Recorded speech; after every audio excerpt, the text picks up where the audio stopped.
La mort de l'ancien premier ministre du Québec, Bernard Landry, a trouvé écho jusqu'à la Chambre des communes. Et c'est là que je retrouve le chef du Bloc québécois, Mario Beaulieu. Bonsoir, M. Beaulieu. Bonsoir. Bon, évidemment, M. Landry, c'est un véritable pilier du mouvement souverainiste, un ardent défenseur de l'indépendance du Québec. Votre réaction, d'abord, au décès C'est sûr, de M. moi, Landry? je viens de l'apprendre il n'y a pas tellement longtemps. C'est sûr que c'est avec une grande tristesse qu'on a appris le décès de M. Landry. Et M. Landry, c'était vraiment un grand militant indépendantiste qui n'a jamais arrêté de travailler. Il était vraiment généreux de son temps. Moi, je l'ai rencontré à plusieurs reprises. J'ai milité avec lui. Il était membre du Conseil général à la Société Saint-Jean-Baptiste de Montréal. C'est grâce à lui si aujourd'hui on fête la Journée nationale des patriotes au Québec, qui devient une journée fériée au même moment que dans le reste du Canada, on fête la reine Élisabeth. Donc, c'est quelqu'un aussi qui a beaucoup fait pour l'économie, le développement économique du Québec, puis qui expliquait que que le Québec puisse prendre lui-même ses décisions, c'est avantageux avant tout au niveau économique. Déjà, le Québec, c'est quand même, je pense qu'il se situerait à peu près au 28e rang là, en termes de PIB, autour de ça. Et si on pouvait utiliser les 50 milliards d'impôts qu'on envoie à Ottawa chaque année pour développer notre économie selon nos priorités au Québec, on pourrait se développer beaucoup plus. Vous le disiez il y a un instant, M. Beaulieu, Bernard Landry vraiment a mis sa vie au service de la souveraineté du Québec. C'était sa mission, sa grande cause, un militant de la première heure, infatigable jusqu'à la fin. Jusqu'à quel point il est une inspiration, il a été une inspiration, autant pour les souverainistes du Québec que ceux qui œuvrent à Ottawa, dont vous? Bien, je pense qu'il a vraiment été une inspiration là, pour tous les indépendantistes. C'est quelqu'un qui était vraiment, il disait la patrie avant les partis, donc qui essayait toujours de rassembler les gens. Puis moi, quand je me suis présenté à la chefferie du Bloc québécois en 2014, il m'avait appuyé. Puis bon, je me souviens, je l'ai vu des dizaines de fois dans toutes sortes d'événements militants faire des discours. C'était vraiment un orateur exceptionnel.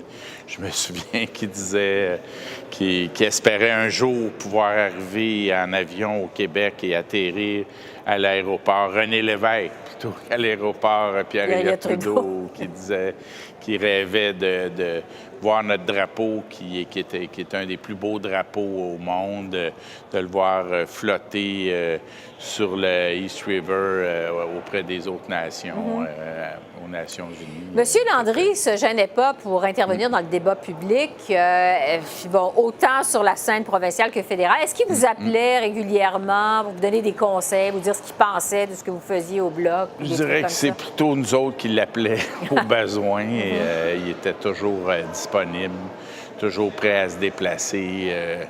Il a donné des coups de main là, dans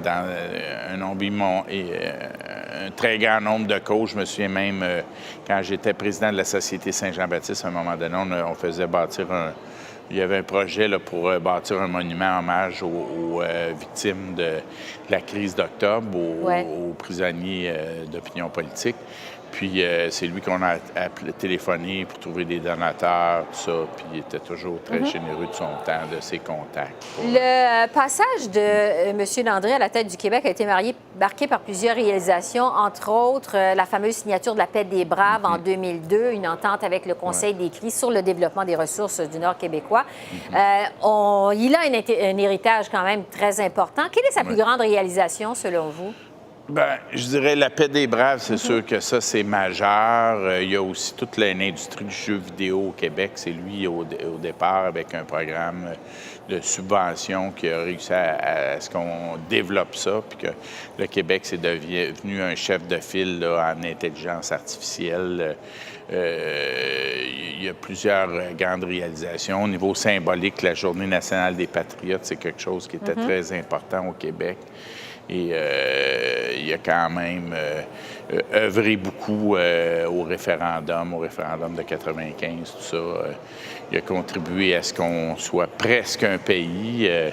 puis toujours continuer, rencontrer les jeunes. Pour lui, c'était très important. Là, Oui. Monsieur Landry est décédé avant d'avoir pu réaliser son grand rêve, évidemment, l'indépendance du Québec. Est-ce que son décès constitue une source d'inspiration pour vous pour continuer le combat? Vous, qui justement, au Bloc, avez annoncé une refondation de la formation politique pour mieux repartir en campagne électorale. C'est ça. C'est sûr que c'est une inspiration. Puis, comme on l'a mis sur les réseaux sociaux, tout ça, tout ce qu'on peut faire, c'est dire qu'on va continuer le combat jusqu'à atteindre notre objectif. Puis, M. Landry disait souvent que lutter pour la liberté des peuples, des nations, c'est la lutte, un combat noble qu'il faut réaliser.